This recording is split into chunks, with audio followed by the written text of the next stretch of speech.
ప్రియులారా, నిత్య జీవానికి బలి అవసరమా అన్న పాఠాన్ని ఈరోజు నేర్చుకుందాండి. అంతకుముందు ఆదికాండాలు అధ్యాయాల తరగతులు రేపు సభలు అయిపోయిన కానిసి కొనసాగించుకుందామండి. నిత్య జీవానికి బలి అవసరమా? ఇది 2 ప్రశ్నలతో కూడిన పాఠం. ఈ పాఠం రాయటానికి చెప్పడానికి ముఖ్య కారణం నాస్తిక హేతువాదులు, కొన్ని ముస్లిం సంస్థలు నిత్య జీవానికి బలి అవసరం లేదు అని లేఖనాల్లోని కొన్ని మాటల ద్వారాగా వీళ్ళు ఆలోచన ప్రకారంగా వీళ్ళు అంటున్నారు. అయితే ప్రియులారా, నిత్య జీవానికి బలి అవసరమా అంటే బలి అవసరమే అని తండ్రి అయిన దేవుని సంకల్ప ప్రకారంగా యేసుక్రీస్తుల వారిని భూమి మీద తన చిత్తానుసారంగా బలి అయ్యాడు. కానీ ఈ హేతువాదులు వీళ్ళు చాలా మంది యేసుక్రీస్తుల వారే ఎందుకు బలి అవసరం లేదు అని కొన్ని మాటల ద్వారాగా మనకి చెప్తున్నారు. అయితే ఉదాహరణకి కొన్ని విషయాలను తెలుసుకున్న తర్వాత వాక్య భాగంలోకి ఆ ప్రశ్నతో కూడిన వాక్యాన్ని చదువుకుందామండి. కొన్ని మనకి అర్థం కావు. కొన్ని మాటలు మనకి అరకొర జ్ఞానంతో లేదా ఒక విషయాన్ని సగమే వినేసేసి మిగతాది అపార్థం చేసుకుంటారు. కొన్ని విషయాల్లో చదువుకునే చదువుల్లో కానీ వీటిలో కానీ కొన్ని అపార్థాలు ఎలాగంటే, కొంతమందికి మ్యాథ్స్ ఇష్టం ఉంటుంది, కొంతమందికి మ్యాథ్స్ ఇష్టం ఉండదు. ఇప్పుడు మ్యాథ్స్ ఇష్టం లేని వాళ్ళు ఏమంటారు, నాకు మ్యాథ్స్ ఇష్టం లేదంటారు. వాస్తవంగా మ్యాథ్స్ గురించి చేసేసి అవగాహన లేక, దాన్ని చదవటం ఇష్టం లేక మనిషి ఏమంటారు, అది తప్పుగా భావిస్తారు. వాస్తవంగా క్లాసులో టీచర్ అందరికీ ఒకే విధంగా పాఠాలు చెప్తుంది. కానీ కొంతమందికి ఇష్టపడతారు, కొంతమందికి ఇష్టపడరు. కొంతమంది ఇంకో దానికి ఇష్టపడతారు, ఇంకో దానికి ఇష్టపడరు. అలాగనే ఈ నాస్తిక హేతువాదులు, కొంతమంది ముస్లిం సంస్థల వారు ఈ యొక్క వాక్యాలని ఇవే కాదు, ఇంకా చాలా విషయాల్ని, బైబిల్లో ఉన్న విషయాల్ని కొన్ని మాటలే వాళ్ళు అర్థం చేసుకొని, కొన్ని మాటలు అపార్థం చేసుకొని బైబిల్ తప్పు, ఇది మీ గ్రంథమే, మీ యేసుక్రీస్తుల వారే, ఇదిగో నిత్య జీవానికి బలి అవసరం లేదు అనే వాక్యాల ద్వారాగా చెప్పారనమాట. ఆ వాక్యాలు ఎందుకు కొద్దిగా మనం చూద్దామండి. ఎందుకంటే ఈ లోకంలో ఎన్నో సంఘాలు ఉన్నప్పటికీ రోగాల గురించి ప్రసంగాలు ఉండే, దీవెనల గురించి ప్రసంగాలు ఉండే, కానీ ఇలాంటి తరగతులు, ప్రశ్నలతో కూడిన తరగతులు తక్కువ.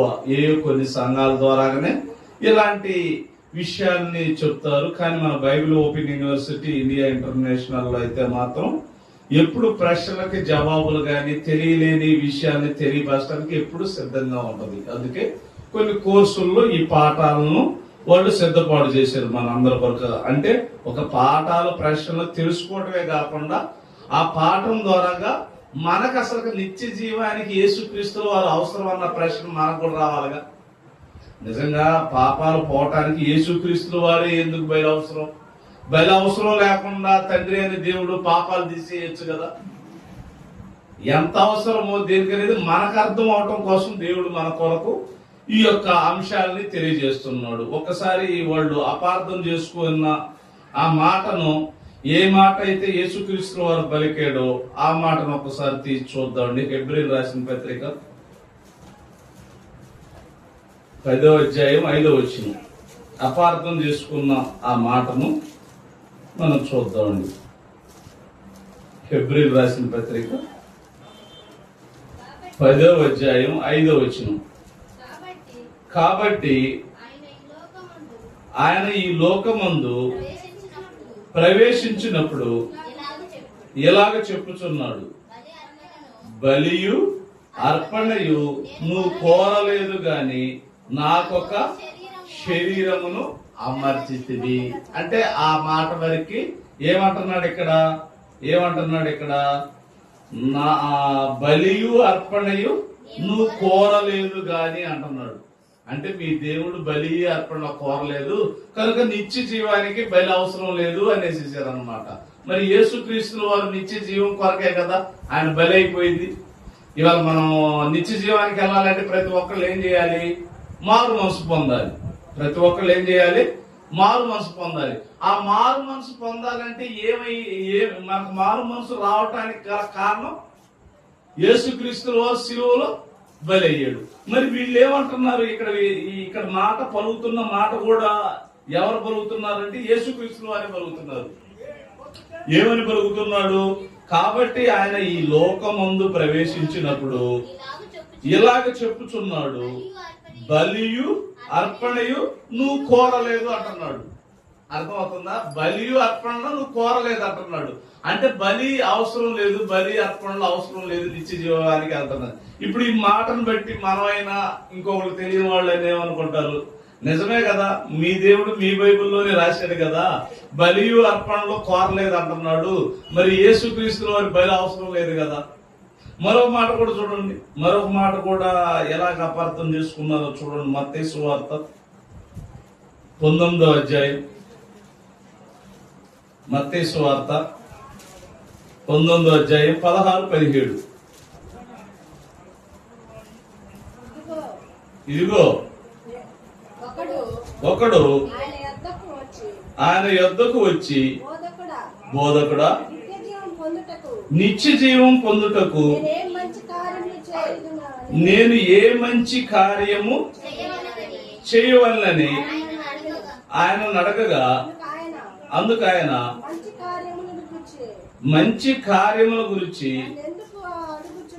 ఇక్కడ కూడా ఏమంటున్నాడంటే, ఒక అతను ఇక్కడ ఏమంటున్నాడంటే యేసుక్రీస్తుల వారితో ఏమంటున్నాడు? ఇదిగో ఒకడు ఆయన యొద్దకు వచ్చి, బోధకుడా, నిత్య జీవం పొందుటకు నేను ఏ మంచి కార్యం చేయవలను, ఏ మంచి కార్యం చేయవలని ఆయన అడిగిన. అందుకు ఆయన మంచి కార్యం గురించి నన్నెందుకు అడుగుచున్నావు?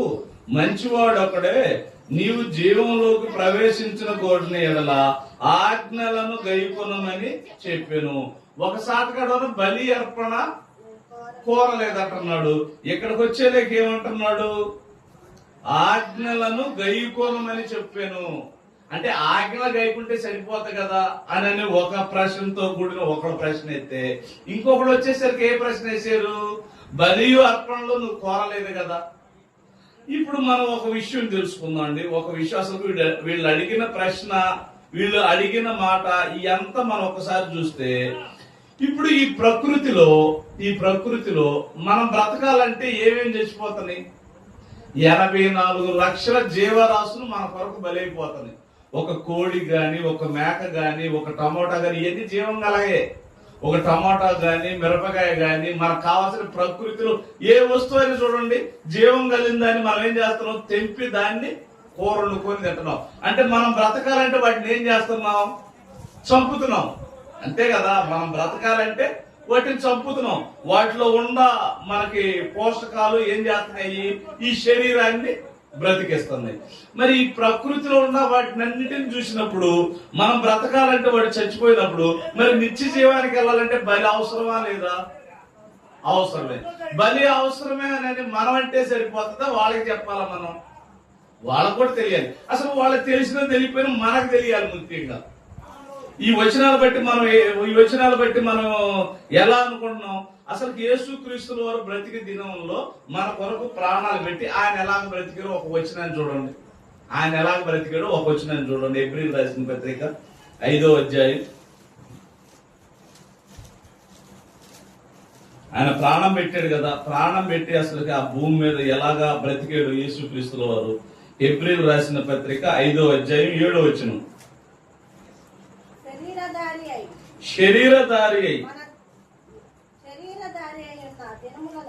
శరీరధారి అయి ఉన్న దినములలో మహారోదనతోను కన్నీళ్లతోను తనును మరణము నుండి రక్షింపగలవానికి ప్రార్థనలను యాచనలను సమర్పించి భయభక్తులు కలిగి ఉన్నందున ఆయన అంగీకరింపబడెను. అంటే యేసుక్రీస్తుల వారు ఈ భూమి మీద ఎలాగ బ్రతికాడో మనం కూడా అలాగ బ్రతకాలి. అంటే మనం కూడా బలైపోవాలి. ఇది తర్వాత నెక్స్ట్ అవ్వాలి. ముందు యేసుక్రీస్తుల వారు నిత్య జీవానికి బలి అవసరం. అంటే మనం బ్రతకాలంటే ఈ ప్రకృతిలో ఉన్న వీటన్నిటి బలి అయిపోయినప్పుడు యేసుక్రీస్తుల వారి బలి కూడా అవసరమే. మరి అవసరం అనేది మనం చెబితే వింటారా? అంతే కదా. ఏ ప్రశ్నకైనా సమాధానం ఏంటి? మనకి వాళ్ళ వాస్తవంగా మనకి చర్చిల్లో కానీ సంఘాల్లో కానీ పిల్లలు కానీ నేర్పించింది ఏంటి? ఎవరైనా ప్రశ్న అడిగితే ప్రార్థన చేసుకోండి, అంతే కదా. మనకు నేర్పించింది మొట్టమొదటి అండి, ఎవరైనా ఒక ప్రశ్న వేసారు అనుకోండి, ప్రార్థన చేసుకోండి, దేవుడే మీకు తెలియజేస్తాడు అంటారు. నిజంగా ఆ మాట మనకైతే క్రైస్తవులకైతే సరిపోద్ది, కానీ మరి హిందువులకైనా ముస్లింస్కైనా నాస్తిక హేతువాదులకైనా వాళ్ళు ఏమంటారు? మీ బైబిల్ ద్వారా మాకు చెప్పండి అంటారు. అప్పుడు మనకు కూడా అనిపిస్తుంది, ఎందుకు ఈ వచనాల్ని కంపేర్ చేసి అసలు ఇవన్నీ చూసినప్పుడు నిజమే కదా, బైబిల్లో ఉన్న మాటలే ఇలా ఉన్నాయి కదా అని అనుకుంటే ఎందుకు మనకు తెలియకపోవటం వల్ల వాళ్ళు అరకొర జ్ఞానంతో ఎలాగ అర్థం చేసుకున్నారు, అపార్థం చేసుకున్నారు. మనకు అసలు జ్ఞానమే లేదుగా. మనకి ఏ జ్ఞానం ఉంది? ప్రార్థనా జ్ఞానం ఉంది, ప్రార్థనకు వెళ్ళాలన్న జ్ఞానం ఉన్నది. మరి ఆ బైబిల్ చదవాలన్న జ్ఞానం ఉందా? ఆ జ్ఞానం లేదు. మొట్టమొదటి ఏంటి? ఏ ప్రశ్నకైనా ప్రార్థనే జవాబు. మరి ఈ బైబిల్ అంతా మనకు ఎందుకు రాసి పెట్టాడు? ఈ బైబిల్ అంతా చదువుకోండి మీరని ఎందుకు అన్నాడు? కనుక మనకి ఏ ప్రశ్న అయినా ఏ జవాబు అయినా రావాలంటే మొట్టమొదటిగా ఏం చేయాలి? ప్రార్థన చేసుకుని బైబిల్ చదవటం ఆరంభించాలి. అంటే ఎవరిని అడగాలి అంటే ఒకరు అర్థం కాదు, చిన్నపిల్లలుగా లేదు పెద్దవాళ్ళుగా బైబిల్లో అవగాహన లేనప్పుడు ఒకరిని అడగటం మంచిదే, కానీ అడగటం వల్ల నీకు జవాబు రాదు. ఆ ప్రశ్నకు జవాబు తెలుస్తుంది కానీ నీకు సరైన వివరణ రాదు. అదే నువ్వు చదువుకున్నావు అనుకో, అంతే కదా. పలానా సాటకాడ బురద ఉందయ్యా అని అంటుంటారు, అక్కడికి వెళ్ళి చూస్తే కదా అసలు బురద ఉందో లేదో తెలిసేది. ఆడెవడో చెప్పిన మాట నమ్మినందువల్ల మనం బురద ఉందంటాడో బురద లేదంటాడో, లేదా ఏదన్నా అనొచ్చు. అప్పుడు వాడి నమ్మకం ఎంతవరకు నిజం? కనుక మన కళ్ళతో చూసి మనం చూసామనుకో అప్పుడేమవుతుంది? అప్పుడు అంటే మళ్ళీ తోమలాగా ఆలోచించుకుంటామో, చూసి నమ్మిన వారి కంటే చూడక నమ్మిన వారి అది ఏంటిది? ఆ మాట దేనికి? చూసి నమ్మిన వారి కన్నా కూడా చూడక నమ్మిన వారు ధన్యులంటే నువ్వు నమ్మే విషయంలో, బైబిల్లో ఉన్న మాటల విషయాల్లో కదా, నువ్వు నమ్మే విషయంలో, దేవుని నమ్మే విషయంలో చూసి నమ్మిన వారి కంటే చూడక నమ్మిన వారు. చూడక నమ్మిన వారు ఎవరు? ఇవాళ మనకు పరలోకం ఉంది అనేది మనం ఏం చూసామా? అక్కడ దేవుడు ఉన్నాడు అన్నది మనం చూసాము. మొత్తం వాక్యం ద్వారాగే మనం తెలుసుకుంటున్నాం. అంటే ఇదిగో బైబిల్లో యేసుక్రీస్తుల వారు పరలోకం ఒకటి ఉందని చెప్పాడు, ఇదిగో నరకం ఒకటి ఉందని చెప్పాడు, ఇదిగో పాతాళంలో 2 ప్లేసులు ఉన్నాయని చెప్పాడు. ఇవన్నీ చెప్పి ఆయన భూమి మీద బ్రతికాడు కనుక మనం నమ్మాం. గుర్తుపెట్టుకోండి కదా. ఇప్పుడు యేసుక్రీస్తుల వారు భూమి మీద బ్రతికిన దినములన్నీ ఎలాగన్నాడు? కన్నీళ్లతోనూ రోదనతోనూ తనను మరణము నుండి రక్షింపగలవానికి ప్రార్థనలు యాచనలు. అంటే మనం కూడా అలాగ బ్రతకాలి. అసలు ఎందుకు దేవుని యొక్క ఆలోచన నిత్య జీవానికి వెళ్ళాలంటే మొట్టమొదటగా మనం ఎలాగ ఉండాలనుకున్నాడు తెలియాలి కదా. నిత్య జీవానికి బలి అవసరమే, ఓకే, అది కొద్దిసేపు పక్కన పెడదాం. అసలు నిత్య జీవానికి వెళ్ళాలంటే దేవుడు ఎందుకు మనలకి అసలు ఎలాగనుకున్నాడు, మన గురించి ఎలాగ జరిగిపోయింది? ఎందుకంటే ఏదైనా కానీ త్రోవ తప్పినప్పుడే కదా ఆ త్రోవలో నడిపించాలంటే. ఇప్పుడు మన బిడ్డలు గాని మన తల్లిదండ్రులు గాని ఎవరన్నా కానీ దేవుళ్ళు లేని వాళ్ళని దేవుళ్ళు తీసుకురావాలంటే ఏంటి? వాళ్ళు తప్పిపోయి ఉన్నారు, వాళ్ళకి దారి తీసుకురావాలంటే మనం ముఖ్యంగా క్రైస్తవ జీవితంలో ఎలా నడచాలో అలాగ నడవాలి. తల్లిదండ్రులు నడవట్లేదు, బిడ్డలన్నా నడవాలి. బిడ్డలన్నా నడవట్లేదు, తల్లిదండ్రులన్నా జాగ్రత్త నడవాలి. వీళ్ళిద్దరు ఎవరు నడవకపోతే వాళ్ళ ఏముండదు? సఖ్యత ఉండదు, సమాధానం ఉండదు, కుటుంబాల్లో ఉండదు. చూడండి, దేవుని నమ్మిన కుటుంబాలు ఎలాగుంటాయో, దేవుని నమ్మని కుటుంబాలు ఎలాగుంటాయో, దేవుని నమ్మిన పిల్లలు ఎలాగుంటారు, దేవుని నమ్మని పిల్లలు ఎలాగుంటారు. చూడండి, దేవుని నమ్మిన పిల్లలు అన్నిటికీ శాంతి సమాధానంతో ఉంటారు. దేవుని నమ్మని పిల్లలు అన్నిటికీ రోషాలే, అన్నిటికీ కోపాలే కదా, ఇలా ఉంటాయి. అసలు దేవుడు ఎందుకు అలాగనుకుంటున్నాడు? ఒకసారి ఎపిసీలు రాసిన అంటే మన గురించి దేవుడేమనుకున్నాడు. నిత్య జీవానికి మనం వెళ్ళాలంటే ముందు మన గురించి దేవుడేమనుకున్నాడో మనకు తెలియాలి కదా. చూడండి, ఎఫెసీయులకు రాసిన పత్రిక 1వ అధ్యాయం 4-6 వచనాలు. అందరిది ఎఫెసీయులకు రాసిన పత్రిక 1వ అధ్యాయం 4-6 వచనాలు చదవండి. ఒక్క చదవండి. ఎట్లనగా తన ప్రియుని యందు తాను ఉచితముగా మనకు అనుగ్రహించిన తన కృపా మహిమకు కీర్తి కలుగునట్లు తన చిత్త ప్రకారమైన దయా సంకల్పం చొప్పున యేసుక్రీస్తు ద్వారా తనకు కుమారులనుగా స్వీకరించుటకై మనలను ముందుగా తన కోసం నిర్ణయించుకొని మనము తన ఎదుట, ఇది అండర్లైన్ చేసుకోండి.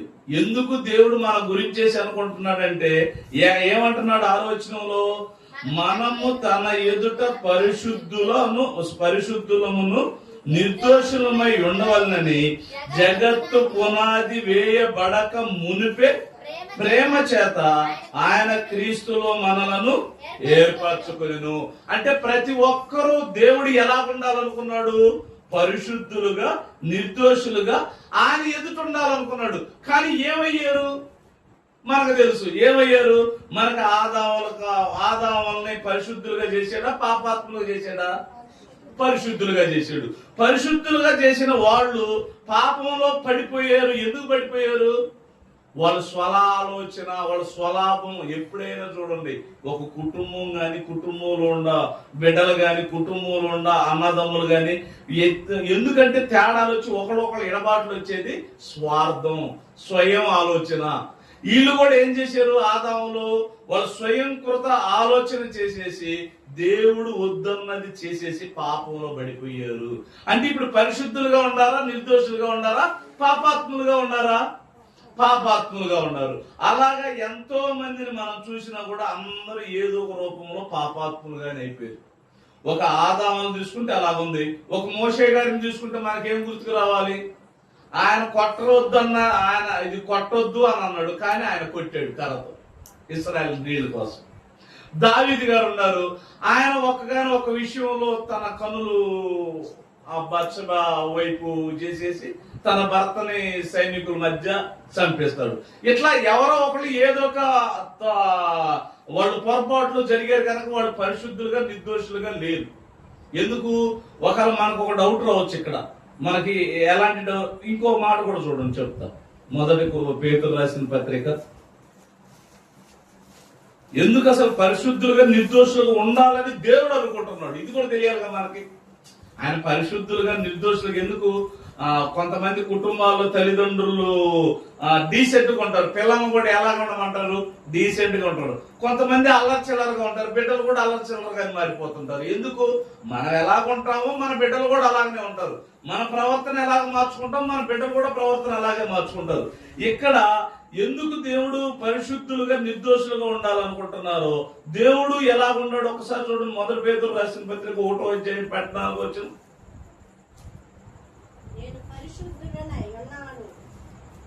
నేను పరిశుద్ధుణ్ణి గనక మీరును పరిశుద్ధులై ఉండవలెను అని రాయబడి ఉన్నది. కాగా మీరు విధేయులై పిల్లలై మీ పూర్వపు అజ్ఞానపు దశలో మీకుండిన ఆశలను అంటే ఇక్కడ ఏమంటున్నాడు? ఆయన తండ్రి పరిశుద్ధుడు కనుక మనం కూడా ఎలా ఉండాలని ఆయన ఆలోచన.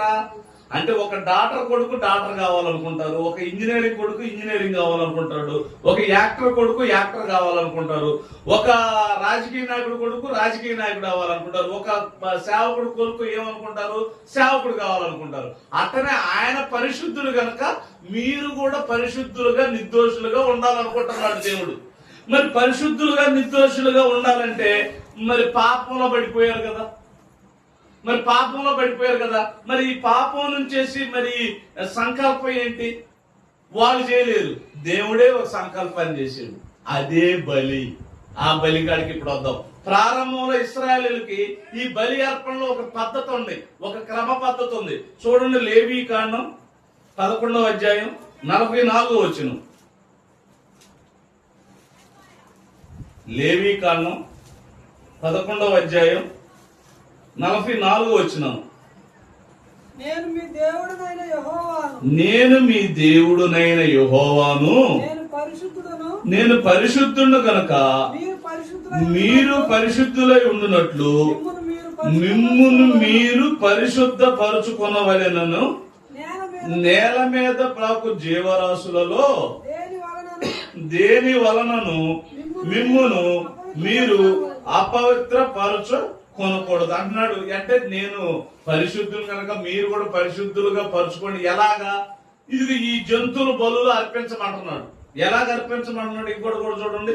లేవియ కాండం 14వ అధ్యాయం 12-13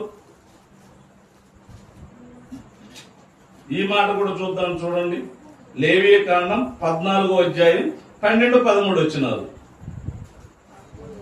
అప్పుడు యాజకుడు ఒక మగ గొర్రె పిల్లను అర్ధసేరు నూనెను తీసుకొని అపరాధ పరిహార్థ బలిగా వాటిని దగ్గరకు తెచ్చి అల్లాడింపబడు అర్పణగా యెహోవా సన్నిధిని వాటిని అల్లాడింపవలెను. అంటే ఒక విధానం చెబుతున్నాడు. నువ్వు పాప పరిహార్థ బలులు, ఏమే బలులు? సమాధాన బలులు, పాప పరిహార్థ బలులు. ఇవన్నేంటి? నీ పాపాలకి, ఇప్పుడు మనం పాపాలు చేసామనుకోండి, ఈ పాపాలకి ఏం చేయాలి? పాప పరిహార్థ బలులు, సమాధాన బలులు. మీకు సమాధానం అంటే గుర్తొస్తుంది. కొంతమంది గొడవలు ఆడుకున్న తర్వాత కొంతమంది పెద్దల్లోనూ లేకపోతే పోలీస్ స్టేషన్ లోను లేదా మన ఫ్రెండ్స్ స్కూల్లో గాని సమాధానం పరచడానికి ఏమిస్తారు? బలులకి షేక్ హ్యాండ్ ఇస్తారు. షేక్ హ్యాండ్ ఇస్తారు కదా, అట్లా అన్నమాట. అంటే సమాధాన బలులు అంటే మనకి ఈ బలి అవసరమా అని అంటే మన పాపాలకు బలి అవసరం అని చెప్పేసి ఒక విధానాన్ని, ఒక క్రమ పద్ధతిని దేవుడు చేసిండు. ఇంకా చూడండి, లేవి కాండం 22వ అధ్యాయం. అంటే ఒక బలి అన్నాడు కదా, ఎట్ట పెడితే అట్ట ఇస్తే సరిపోద్దా అని అంటే దేవుడికి ఒక క్రమ పద్ధతి ఉంది కనుక మనం ఒక క్రమ పద్ధతిలో బలులు ఇవ్వాలి. అది ఎవరికి? ఇశ్రాయేలీయులకి. లేవి కాండం 22వ అధ్యాయం 18వ వచనం నుంచి చదువుతామండి. నీవు అహరోనుతోను అతని కుమారులతోను ఇశ్రాయేల్ అందరితోను ఇట్లా చెప్పుము, ఇశ్రాయేలుల ఇంటి వారిలోనే గాని ఇశ్రాయేల్లో నివసించు పరదేశుల్లో గాని ఎవడు యెహోవాకు దహన బలిగా స్వేచ్ఛార్పణలో ఉన్నైనను మొక్కుబడులైనను అర్పించున వాడు అంగీకరింపబడినట్లు గోవుల్లో నుండి అయినను గొర్రె మేకలలో నుండి అయినను దోషము లేని మగదాన్ని అర్పింపవలను. దేనికి కళంకమును దాన్ని అర్పింపకూడదు. అది మీ పక్షమున అంగీకరింపబడదు. ఒకడు మొక్కుబడి చెల్లించుటకే గాని స్వేచ్ఛార్పణ అర్పించుటకే గాని సమాధాన బలు రూపము గోవునైనను గొర్రెనైనను మేకనైనను యెహోవాకు తెచ్చినప్పుడు అది అంగీకరింపబడినట్లు దోషము లేనిదై ఉండాలి. నువ్వు ఒక బలి ఇవ్వాలంటే అంతకుముందు ఒక క్రమపద్ధ చెప్పాడు. ఒక గొర్రెనైనా మేకనైనా పొట్టేళ్ళనైనా ఏదైనా నువ్వు ఇయ్యాలంటే ఏదో కుంటిదాన్నో గుడ్డిదాన్నో ఎట్ట పెడితే అట్ట ఇయ్యుడు. మీకు ఈ సందర్భం వచ్చిన తర్వాత ఒకటి జ్ఞాపకం రావాలి. ఎవరిది? హేబేలు కయీనుది. హేబేలు ఎలాంటి అర్పణ ఇచ్చాడు? శ్రేష్టమైన అర్పణ ఇచ్చాడు. కయీను ఎలాంటిది? ఏదో ఒకటి ఇద్దాం అంటే దేవుడు ఏదో ఒకటి ఇస్తే తీసుకునేవాడు కాదు. ఎందుకు అసలు ఆయన దేవుడు ఎందుకు అలాగా ఏదో ఒకటి ఇస్తే తీసుకోవచ్చు? దేవుడే కదా, వాళ్ళ మనసు మంచిది కాదులే, ఏదో ఒకటి ఇస్తే తీసుకోవచ్చు కదా అంటే దేవుడు ఎక్కడైనా అన్ని మనకు శ్రేష్టమని ఇచ్చాడా? శ్రేష్టం గాని ఇచ్చాడా? ఇప్పుడు మన శరీరాన్ని మనం చూసుకుంటే మనకు ఎలాగుంటది? అబ్బా సూపర్ శ్రేష్టమైంది ఇచ్చాడు అనుకుంటారు. ఈ ప్రకృతిని, ఆకాశాన్ని ఇదంతా మనం చూసామనుకో, శ్రేష్టమైంది ఇచ్చాడా? అపవిత్రమైంది ఇచ్చాడా? శ్రేష్టమైంది ఇచ్చాడు. ఆయన పరిశుద్ధుడు. ప్రతి ఒక్కటి శ్రేష్టంగా, ఇటు శ్రేష్టమే, తీసుకోవటం శ్రేష్టమే. అంటే వీళ్ళకి ఒక విధి విధానాన్ని బలులు ఇచ్చే విషయంలో ఎలా చెప్పాడు? ఇదిగో ఒక పద్ధతి ప్రకారంగా ఇవ్వాలని చెప్పాడు. అయితే ఇలా ఆలోచన ఎలాగ మారిపోయింది? ఒక్కసారి మీకు ఒక ఉదాహరణ చెప్తా వినండి. ఈ విషయం చదివిన తర్వాత చెబితే బాగుంటది. హెబ్రీలు రాసిన పత్రిక 10వ అధ్యాయం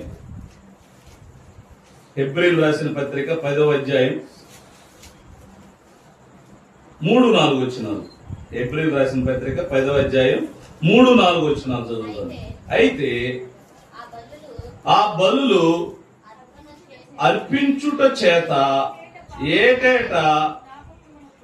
ఏటేటా పాపములు జ్ఞాపకమునకు వచ్చుచున్నవి. ఏలయనగా ఎడ్ల యొక్కయు మేకల యొక్కయు రక్తము పాపములను తీసివేయుట అసాధ్యము.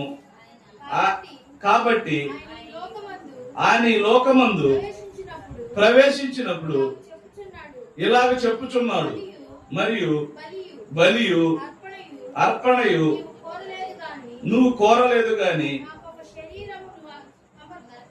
ఇక్కడ చాలు, 3-4 వచనాలు చాలు. ఏమంటున్నాడు? 3 అయితే ఆ బలులు అర్పించుట చేత ఏటేటా పాపమును జ్ఞాపకమునకు వచ్చుచున్నాయి అంట. అంటే ప్రతి సంవత్సరం ప్రతి పాపం చేసినప్పుడల్లా వీళ్ళు ఏం చేస్తున్నారు? బలులు అర్పిస్తున్నారు. ఆ బలులు అర్పించేసి మీకు ఇక్కడ ఒక విషయం అర్థం కావాలి. అంటే పాపాలు చేయటం, బలులు అర్పించడం, పాపాలు చేయటం, బలులు అర్పించడం. ఇప్పుడు దేవునికి ఏమి జ్ఞాపకం వస్తున్నాయి అంటున్నాడు? పాపములు జ్ఞాపకం వస్తున్నాయి. అదేంటి? పాపములు చేస్తున్నారు, మరి ఆ పాపాలకు బలులు ఇస్తున్నారు కదా, పాపములు పోయిన పరిశుద్ధుల్లా జ్ఞాపకం రావట్లేదా? రావట్లా. ఎట్లా తయారయ్యారంటే ఇప్పుడు చెబుతాను, ఉదాహరణ వినండి. ఇప్పుడు ఒకరికి ఎవరికైనా యాక్సిడెంట్ అయిందనుకో, ఇమీడియట్ గా మనకేం వస్తుంది? అంబులెన్స్ వస్తుంది. అంటే అంబులెన్స్ ఫెసిలిటీ ప్రభుత్వం వారు మనకి రాష్ట్రంలో ఉన్న ప్రతి ఒక్కరు, పేద ప్రజలకు కానీ అందరికి కానీ అందుబాటులో ఉంచారు.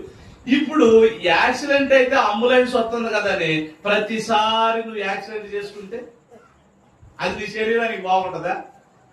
అంటే వీళ్ళు ఏం చేశారు? ఒక బలి పాపాలకి ప్రాయశ్చితంగా బలులు అర్పించమని దేవుడు చెబితే చివరికి వీళ్ళు పాపాలు చేస్తూ బలు అర్పిస్తున్నారు. అంటే వీళ్ళ పాపాలకు బలి అవుతుంది కదా, అంటే పాపం చేస్తున్నారు, బలు అర్పిస్తున్నారు, పాపం చేస్తున్నారు, బలు అర్పిస్తున్నారు. ఇప్పుడు ఒక్కొక్కడు ఎవరన్నా యాక్సిడెంట్ ఏదో తెలుసో తెలియక ఒకసారి యాక్సిడెంట్ అయింది, పాపం పోనీలు అనుకున్నారు. మళ్ళీ యాక్సిడెంట్ అయింది, పాపం పోనీలు అనుకున్నారు. మళ్ళీ యాక్సిడెంట్ అయిన తర్వాత అనుకున్నాడు, వీడు ఎప్పుడు ఇంతేలేరా, వీడు తీసి పక్కన నొక్కండి, వీడి గురించే పట్టించుకోకూడదు, వీడు చెప్పిన మాట ఏం రానంటారు. ఇప్పుడు దేవుడు కూడా వీళ్ళని చూసి ఏమనుకుంటున్నాడు? ఇశ్రాయేలు చూసేసి ఏమనుకుంటున్నాడు? 3-4 వచనాలు చదవండి. అయితే ఆ బలులు అర్పించుట చేత ఏటేటా పాపముల జ్ఞాపకమునకు వచ్చుచున్నవి. అంటే ఏలయనగా ఎడ్ల యొక్కయు మేకల యొక్కయు రక్తము పాపములను తీసివేయట అసాధ్యము. అంటే ఇంక వీళ్ళు పాపాలు చేయటం, వీటిని అర్పించడం, వీళ్ళు పాపాలు చేయటం, వీటిని అర్పించడం ఇక అసాధ్యం. మరి ఏది సాధ్యం? ఏది సాధ్యం? ఒకసారి చూడండి, యోహాను సువార్త 11వ అధ్యాయం. యోహాను సువార్త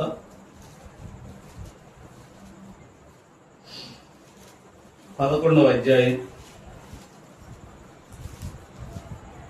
49 నుంచి చదువుతాం.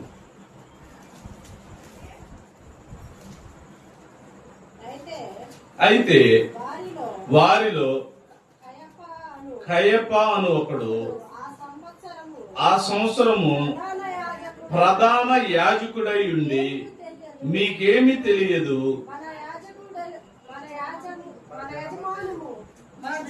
మన జనమంతయు నశింపకుండునట్లు ఒక మనుషుడు ప్రజల కొరకు చనిపోవుట మీకు ఉపయుక్తమని మీరు ఆలోచించుకొనరు అని వారితో చెప్పాను. ఇంకా ఎవరన్నా కానీ ఒకరు బలి కావాలి. ఆ ఒకరు ఎవరు? యేసుక్రీస్తుల వారు. యేసుక్రీస్తుల వారే ఎందుకు బలి కావాలి? ఎందా చెప్పే కదా. ఎందుకంటే ఎవరిని చూసినా కూడా వీళ్ళలో ఏమవపడుతుంది? ఏదో ఒక పొరపాటు పడుతుంది. అయితే మీకు ఇక్కడ ఒక విషయం, ఈ ప్రశ్న కూడా గుర్తొస్తుందో రాదో తెలియదు. ఆయన చూద్దాం. ఆదాములు చనిపోయినప్పుడే, ఆదాములు పాపం పడినప్పుడే ఎమ్మటినే యేసుక్రీస్తు వారిని పంపించచ్చుగా. వచ్చింది ఎప్పుడన్నా ప్రశ్న చదివేటప్పుడు. ఇప్పుడు ఆదాములు తప్పు చేసినప్పుడే, పాపంలో పడవేసినప్పుడే ఎమ్మటిని యేసుక్రీస్తుల వారిని పంపించేసి ఆ పాపములు ఇక లేకుండా చేసైతే అందరూ ఇక పరలోక రాజ్యంలోకి అరుపులు అవుతారు కదా. మరి ఎందుకు పంపించలేదు? దానికి దేవుని ప్రణాళిక ఒకటి ఉంది. ఏమండి? ఈ మాట చూడండి, ఎందుకు ఇందాక ఒక మనుషుడు యేసుక్రీస్తు వారు అయ్యారో ఇది చూడండి. ఈ వచనాన్ని చూసిన తర్వాత ఎందుకు యేసుక్రీస్తు వారిని ఎమ్మంటే పంపించారో చూద్దాం. రోమా పత్రిక 3వ అధ్యాయం, రోమా పత్రిక 3వ అధ్యాయం 11-12 వచ్చినారు.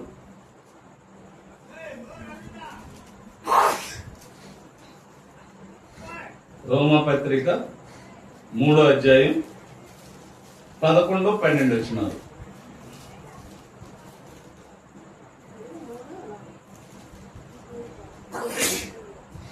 రోమా పత్రిక 3వ అధ్యాయం. నీతిమంతుడు లేడు, ఒక్కడును లేడు, గ్రహించునువాడు ఎవడును లేడు. దేవుణ్ణి వెతుకువాడు ఎవరు లేరు, అందరూ త్రోవ తప్పి ఏకముగా పనికి మాలిన వారయ్యి. అంటే ఇప్పుడు ప్రతి ఒక్కరు యేసుక్రీస్తుల వారు ముందు వచ్చిన వాళ్ళంతా ఏంటి, ఏదో ఒక తప్పిదం చేసేసి అనర్హులైపోయారు.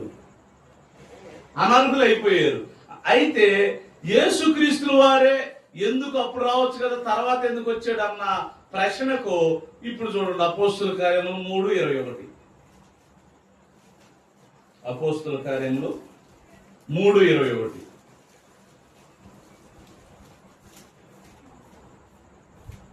మనం ఇంకా ప్రశ్న కాడకు రాట్లా. అంటే ఇవన్నీ ఒక క్రమ పద్ధతిలో దేవుడు నిత్య జీవానికి బలి అవసరం అంటే ఇంత మనకు తెలియాలి. వాడు ఒక ప్రశ్న వేసేసి మెలకుండా ఉంటే మనకేం అర్థం కానప్పుడు మనం కూడా అపార్థంలో పడిపోతాం. ఏమంటున్నాడు ఇక్కడ చూడండి, అపోస్తుల కార్యములు 3:21. అన్నిటికీ కుదురుబాటు కాలం. ఒక ముఖ్యమంత్రి రావాలంటే కుదురుబాటు కాలం. ముఖ్యమంత్రి అయ్యాడు కదా 5 సంవత్సరాలు అన్ని చోట్ల కాడ తిరుగుతాడా? లేదు. ఒక్కో ప్రాంతానికి ఒక్కోసారి కుదురుబాటు కాలం. ఒక జిల్లాని ఒకటి ఎంపిక చేసుకుంటుంటారు. ఇప్పుడు మనమే ఎక్కడన్నా బంధువుల కాడికి వెళ్ళాలంటే ఎలా వెళ్ళాలి? ఒక పెళ్ళో లేకపోతే ఏదన్నా ఇబ్బందికరమైన పరిస్థితి లేదా ఏదైనా సందర్భం లేకుండా మనం వెళ్తామా? వెళ్ళలేము. ఇప్పుడు యేసుక్రీస్తుల వారు కూడా పాపం జరిగిన ఎమ్మటే యేసుక్రీస్తుల వారిని ఎందుకు పంపించలేదు? ఏమంటున్నాడు? అన్నిటికీ కుదురుబాటు కాలము వచ్చును. అంటే అన్నిటికీ కుదురుబాటు కాలం ఉండాలా? ఉండాలి. ఇంకో మాట కూడా చూడండి,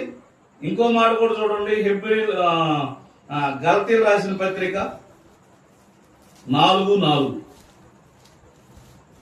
గలతీయులకు రాసిన పత్రిక 4వ అధ్యాయం 4వ వచనం.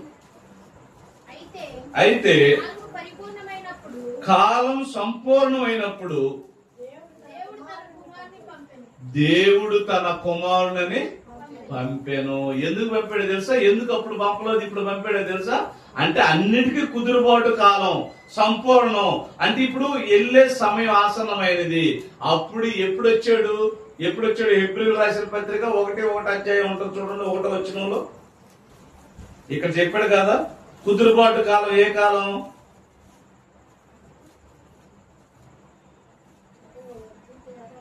హెబ్రీయులకు రాసిన పత్రిక 1వ అధ్యాయం 1వ వచనం. పూర్వకాలమందు నానా సమయములలో నానా విధములుగా ప్రవక్తల ద్వారాగా మన పితరులతో మాట్లాడిన దేవుడు ఈ దినముల అంతమందు కుమారుని ద్వారా మనతో మాట్లాడిను. ఆయన ఆ కుమారుని సమస్తమునకు వారసునుగా నియమించెను. అంటే కుదురుబాటు కాలం ఎప్పుడు? ఆయన రావటమే అంత్య దినాలు. అంటే చివరి దినాలు.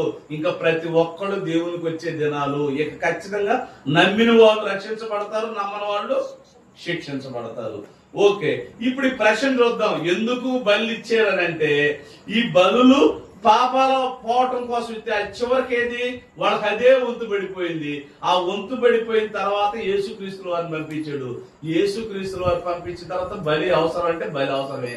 అసలు వీళ్ళు అపార్థం చేసుకున్న ఆ మాట అసలుకి విధి విధానం ఏంటో చూద్దాం.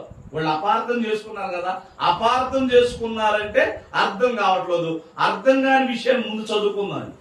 ఓకే, హెబ్రీయులకు రాసిన పత్రిక 10వ అధ్యాయం 5వ వచనం. ఇందాక ఆ ప్రశ్న చూద్దాం. ఆ ప్రశ్నల వివరం తెలుసుకుందాం. కాబట్టి ఆయన ఈ లోకమందు ప్రవేశించినప్పుడు ఇలాగ చెప్పుచున్నాడు, బలియు అర్పణయు నువ్వు కోరలేదు గాని నాకొక శరీరమును అమర్చితివి, పూర్ణ హోమములను పాప పరిహార్థ బలు. అంటే వాళ్ళు అడిగిన ప్రశ్న 5వ వచనమే. వాళ్ళు అడిగిన ప్రశ్న మిగతా చదవకుండానే, అంటే అరకొర జ్ఞానం అంటారు చూడండి, సగం తెలుసుకునేదని మొత్తం తెలుసు అని అంటుంటారు. మనం కూడా ఏంటంటే కొన్ని కొన్ని వ్యవహారాల్లో కొన్ని తెలుసుకొని అపార్థం చేసుకుంటుంటాం. ఏదన్నా ఒక విషయాన్నైనా లేదో ఒక ఏదో ఏ విషయాలైనా కానీ. ఇక్కడ వీళ్ళు కూడా ఆ వచనంతో ఆగిపోయారు. అక్కడే ఉంది ప్రశ్నకు జవాబు. ఎలాగుంది చూడండి అక్కడ, పూర్ణ హోమములను పాప పరిహార్థ బలులను నీకిష్టమైనవి కావు, అప్పుడు నేను గ్రంథపు చుట్టలో నన్ను గురించి రాయబడిన ప్రకారము దేవా నీ చిత్తము నెరవేర్చుటకు ఇదిగో నేను వచ్చి ఉన్నాను. బలులు అర్పణలు పూర్ణ హోమములు పాప పరిహార్థ బలులు నీవు కోరలేదనియు అవి నీకిష్టమైనవి కావనియు పైన చెప్పిన తర్వాత ఆయన నీ చిత్తం నెరవేర్చుటకు ఇదిగో నేను వచ్చి ఉన్నానని చెప్పాను. అసలు కానీ దేని గురించి మాట్లాడుతున్నాడు? బలి అర్పణలో నీకు ఇష్టమైనవి కావని. ఒకనాడు ఒక కోడినో ఒక మేకనో ఒక గొర్రెనో బలిగా ఇవ్వమంటే చివరికి వాళ్ళు ఏం చేశారు? పాపాలు చేయటం బలులు ఇవ్వటం, పాపాలు చేయటం బలులు అయిపోయటం. ఇక దేవుడు ఏమన్నాడు? వీళ్ళ పాపాలు జ్ఞాపకం వస్తున్నాయి అన్నాడు. మీరు ఇచ్చే బలులు ఇటన్నీ నాకు ఇష్టమైనవి కావన్నాడు. అంటే ఈయన అంటున్న వేరు, వాళ్ళు అపార్థం చేసుకున్నది వేరు. వాళ్ళు అపార్థం చేసుకున్నది ఎందుకు? యేసుక్రీస్తుల వారు బలి అవసరం లేదని. ఇక్కడ యేసుక్రీస్తుల వారు మాట్లాడుతున్న మాట ఏంటి? ఇక్కడ యేసుక్రీస్తుల వారు మాట్లాడేది పూర్ణ హోమములు బలు అంటే మేకలు గొర్రెలు కోళ్లు దేవునికి అయ్యి బలులిచ్చే ఆయనకి ఇష్టమైనవి కావు. ఎంత చక్కగా అక్కడ రాశాడు. కానీ వాళ్ళు ఎందుకు అర్థం చేసుకోలేకపోయారు అంటే బైబిల్ ఎప్పుడు తప్పు పట్టాలని. మనకి ఈ విషయం పూర్తిగా మనం చదవటం అయితే చదువుతాం కానీ ఇంత అర్థంగా మనకు అర్థం అవుతుందా? చూడండి, మళ్ళీ ఒకసారి చదవండి. ప్రశ్న కదా అది, ప్రశ్న కదా, చదువుదండి. అది చదివిన తర్వాత మళ్ళీ ఇంకోటి ఎలాగా ఆజ్ఞ గురించి కూడా చూద్దామండి. పూర్ణ హోమములను పాప పరిహార్థ బలులను నీవు ఇష్టమైనవి కావు, అప్పుడు నేను గ్రంథపు చుట్టలో నిన్ను గురించి రాయబడిన ప్రకారం దేవా నీ చిత్తం నెరవేర్చుటకు ఇదిగో నేను వచ్చి ఉన్నానంటిని. బలులు అర్పణలు పూర్ణ హోమములు పాప పరిహార్థ బలులను నీవు కోరలేదనివు అవి నీకు ఇష్టమైనవి కావనివు పైన చెప్పిన తర్వాత ఆయన నీ చిత్తం నెరవేర్చుటకు ఇదిగో నేను వచ్చి ఉన్నాను. అంటే నాకు శరీరాన్ని అందించేవు, ఈ శరీరం ద్వారాగా బలి ఇవ్వాలి. ఆ బలులు అవసరం లేదు, ఆ బలులు నీకు ఇష్టమైనవి కాదని యేసుక్రీస్తుల వారు అంటుంటే వీళ్ళు అపార్థం చేసుకున్నారు. ఇంకో మాట చూడండి, ఇంకో మాట కూడా చూడండి.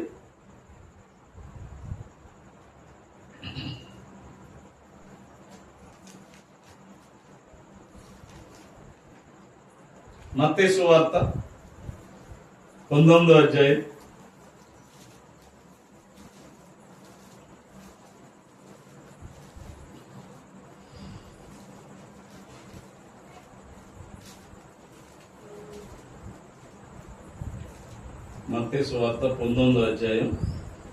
16-17. ఇదిగో ఒకడు ఆయన యొద్దకు వచ్చి, బోధకుడా, నిత్య జీవం పొందుటకు నేను ఏ మంచి కార్యం చేయవలని ఆయన అడగగా, అందుకు ఆయన, మంచి కార్యముల గురించి నన్నెందుకు అడుగుతున్నావు? మంచి వాడొక్కడే. నీవు జీవంలో ప్రవేశింపగోరిన ఎడల ఆజ్ఞలను గైకొనమని చెప్పాను. అతడు ఏ ఆజ్ఞలను ఆయన అడగగా, ఈ ఎక్కడ చదువుతున్నాడు ఏమేమి ఆజ్ఞలు? యేసు నరహత్య చేయవద్దు, వ్యభిచరింపవద్దు, దొంగిలించవద్దు, అబద్ధ సాక్ష్యం పలకవద్దు, తల్లిదండ్రులు సన్మానింపము, ఇట్లా అన్ని చెప్పిన తర్వాత ఏమంటున్నాడు? 20వ వచనం. అందుకు ఆ యవనస్తుడు, ఇవన్నీ అనుసరించుచూనే ఉన్నాను, ఇకను నాకు కొదివేమని ఆయన అడిగను. అందుకు యేసు, నువ్వు పరిపూర్ణం ఒకటకు కోరి ఎడల పోయి నీ ఆస్తి అమ్మి పేదలకిమ్ము, అప్పుడు పరలోకమందు నీకు ధనం కలుగును, నీవు నన్ను వచ్చి వెంబడించమని అతను. అంటే ఆజ్ఞలు గైకొనటంతోనే మీకు నిత్య జీవం వస్తుందని చెప్పాడు. ఇక్కడ చెప్పలా. ఏం చెప్పాడు? నీకు ఒకటి కొదువుగా ఉంది, ఆ కొదువుకున్నదని చేసిన తర్వాత మళ్ళీ నన్ను వెంబడించమన్నాడు. అక్కడ దేవుని మాట అర్థం కాక వీళ్ళు ఏమనుకుంటున్నారు, ఆజ్ఞలు అనుసరిస్తే నిత్య జీవం రాదు, లేదా పాప పరిహారత బలులు ఇస్తే నిత్య జీవం రాదు. యేసుక్రీస్తు వారి బలి ద్వారాగానే మనకు నిత్య జీవం ఉంది. ఇప్పుడు ఇక్కడ ఏం చెప్పాడు? ఈయన వ్యభిచరించట్లేదంట. ఏదో అవన్నీ ఆజ్ఞలు ఉన్నాయి కదా ఇశ్రాయేల్కి దేవుడు ఇచ్చిన ఆజ్ఞలు, సేనా కొండపైన అవన్నీ చేస్తున్నాడంట. మంచోడే. అయితే నీకు ఒకటి కొదువుగా ఉంది. ఏడిది? నీ ఆస్తి అంతా అమ్మి పేదలకు ఇచ్చేసి ఇంక నీకు నిత్య జీవం వచ్చింది అన్నాడా? కాదు, నువ్వు నా వెంబడి రమ్మన్నాడు. ప్రియులారా, అలాగా ఆ రెండు ప్రశ్నలకు జవాబు మనకు వచ్చింది. అయితే మనలో కూడా బలిగమ్మన్నాడు. మనలో కూడా బలిగమ్మన్నాడు. ఎలాగా? ఇప్పుడు మనకు సిలువ వేసేసి మనకు బడిసలతో పొడిచి ఇది చెయ్యాలా? అట్లయితే అసలు దేవుడిని నమ్ముకుంటాం ఏంటి మనం? అసలు దేవుడు ఇక్కడ నీళ్లతో బాప్తీసం తీసుకుని మారు మోసం పొందండంటేనే మతం అని రకరకాలని చెప్పేసి మీ దేవుడు మతం అయ్యా, మీ దేవుడు తక్కువ కులస్తుడు అని ఈ విధంగా అనుకుంటున్నారు. అదే మనం ఇట్లా ఇవాళ మనం కూడా ఇలాగ అవ్వాలి, సిలువలో బయట అవ్వాలంటే ఏమనుకుంటాం? ఒకసారి చూడండి, మనం కూడా ఈ మాదిరి ఉండాలనే కదా మనకు అన్ని మాదిరిగా చూపించింది దేవుడు. చూడండి, మొదటి యోహాను 1:7. మొదటి యోహాను 1:7.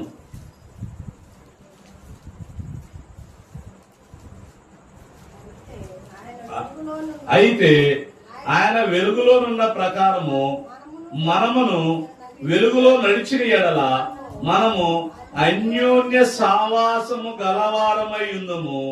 అప్పుడు ఆయన కుమారుడైన యేసు రక్తం ప్రతి పాపము నుండి మనలను పవిత్రులుగా చేయను.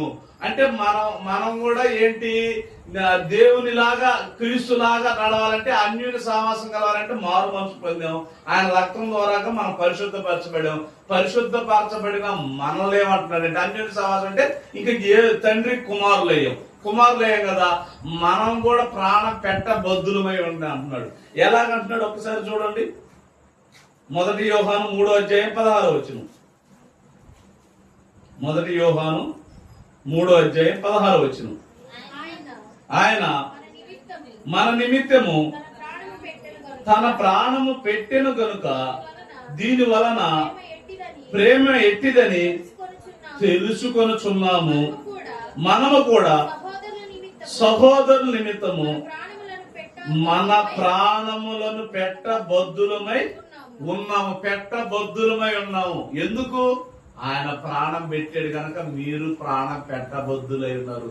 మరి ప్రాణం పెట్టాలంటే ఈ శరీరం ఈ రక్తమా? కాదు.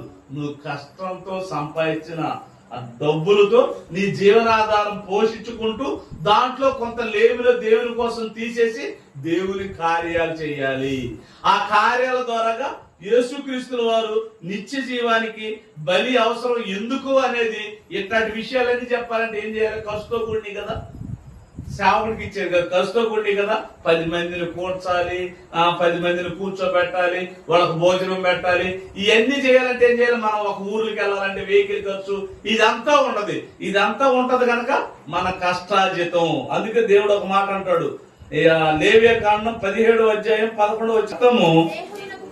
దేహమునకు ప్రాణము అంటే ఇక్కడ ఏమంటున్నాడు? రక్తము దేహమునకు ప్రాణము, మీ నిమిత్తము ప్రాయశ్చిత్తము చేయనట్లు బలిపీఠం మీద పోయిటకై దానికి మీకు ఇచ్చి తిని, రక్తము దానిలో ఉన్న ప్రాణమును బట్టి ప్రాయశ్చిత్తం చేయండి. అంటే రక్తము దేహమునకు ప్రాణం అంటే ఈ శరీరం ద్వారా మనం చెమటోర్చిన అంటే అదనమాట. మీరు ప్రాణం బొద్దులమై ఉండాలంటే మీరు సిలువ వేయబడాలని చాలా మంది ఈ మాటను తీసుకుని ఏమంటారంటే, మన ఈస్టర్ పండగకి ఒక చెక్క దోవటంలో తేలకైంది భుజాన్ని తీసుకుని ఊరంతా తిరుగుతా.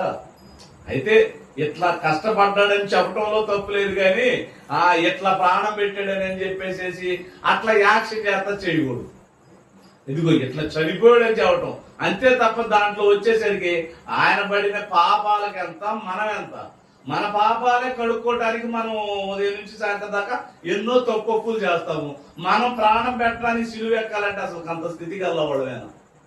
కనుక ప్రియమైన దేవుని వల్లరా నిత్య జీవానికి బలి అవసరమా అవసరం లేదా? వాక్యాన్ని బట్టి ఏమన్నారు? ఏం చెప్పట్లేదు. అవసరమా అవసరం లేదా? అవసరం గనకనే దేవుడు ఏం చేశాడు? యేసుక్రీస్తు వారిని భూమి మీద పంపాడు. పంపేసేసి సిలువలో ఆయన త్యాగాన్ని రక్తం ద్వారా మనల్ని పరిశుద్ధపరిచాడు. ఇప్పుడు నిత్య జీవానికి బలి అవసరం లేదంటే మనకు రక్షణ అవసరం లేదని అంటే వాళ్ళు ఏం చేస్తున్నారు? అంగీకరింపని వాడిగా ఉంటున్నారు. వాళ్ళు అంగీకరింపని వాడిగా ఉంటున్నారు. ఒకసారి లోక సువార్త దీన్ని కొంతమంది ఎలా ఉంటారంటే 7వ అధ్యాయం ఉంటుంది, అంగీకరించట్లేదంట కొంతమంది. 29 నుంచి చదవండి, బాగుంటది. 29:30. ప్రజలందరూ సుంకరులను యోహాను బోధ విని అతడిచ్చిన బాప్తీసం పొందిన వారై దేవుడు న్యాయవంతుడని ఒప్పుకొనిది గాని పరిచయులను ధర్మశాస్త్రోపదేశకులను అతని చేత బాప్తీసం పొందక తమ విషయమై దేవుని సంకల్పమును నిరాకరించారంటే యేసుక్రీస్తు వారి బలి అవసరం లేదులే, ఆడ జాతికి చెందినోడు అన్నమాట. వీళ్ళు కూడా ఎవరు? వీళ్ళు ధర్మశాస్త్రం అంటే కొంతమంది సేవకులు, పరిచయులు అంటే వీళ్ళు కొంతమంది పరిచారం చేసేవాళ్ళు. అంటే ఇక్కడ ఎలాంటి వాళ్ళు అంటే వీళ్ళు ప్రజలందరూ సుంకరులు అంటే డబ్బులు వసూలు చేసేవాళ్ళు, వడ్డీలు వసూలు చేసేవాళ్ళు. యోహాను బోధ విని అతడిచ్చిన బాప్తీసం పొందిన వారై దేవుడు న్యాయవంతుడని ఒప్పుకున్నారు. దేవుడు న్యాయవంతుడని ఒప్పుకున్నారు గాని ఏంటంటే ఒప్పుకోని వాళ్ళు ఎవరు? పరిచయులను ధర్మశాస్త్ర ఉపదేశకులను అతని చేత బాప్తీసం పొందక తమ విషయమైన దేవుని సంకల్పంను నిరాకరించారు. అంటే నిత్య జీవానికి బలి అవసరం లేదనే వాళ్ళు నిరాకరించే వాళ్ళు ఎవరు? దేవుని సంకల్పాన్ని నిరాకరిస్తున్నారు. దేవుని సంకల్ప నిత్య జీవానికి బలి అవసరం యేసుక్రీస్తు అన్నారు. దేవుణ్ణి అంగీకరించే వాళ్ళు, యేసుక్రీస్తు వారిని అంగీకరించిన వాళ్ళు, పరిశుద్ధాత్మ దేవుని అంగీకరించిన వాళ్ళు. కనుక నిత్య జీవానికి బలి అవసరము, కనుకనే యేసుక్రీస్తు వారు బలి అయిపోయారు. ఎట్లా? ప్రతి పాఠం మనకు తెలిస్తే ప్రశ్నకు జవాబు తెలుస్తుంది. మనం ఆధ్యాత్మికంగా దేవుల్లో బలపడతాం. ప్రార్థన చేసుకుంటాం.